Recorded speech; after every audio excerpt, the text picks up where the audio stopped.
the Second Amendment, I will stand by any legislation that takes guns out of criminals' hands and makes them pay a more substantial price for carrying illegal weapons.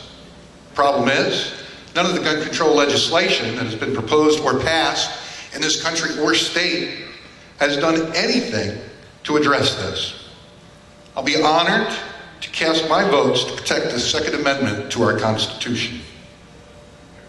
Legal gun owners should not be the target of feel-good legislation that does nothing to address the issues of crime. Too many lawmakers pass legislation that they can take back to their constituents to get reelected, when in reality it's only made the problem worse. We got plenty of laws in the books that will prevent folks who shouldn't get guns from getting them.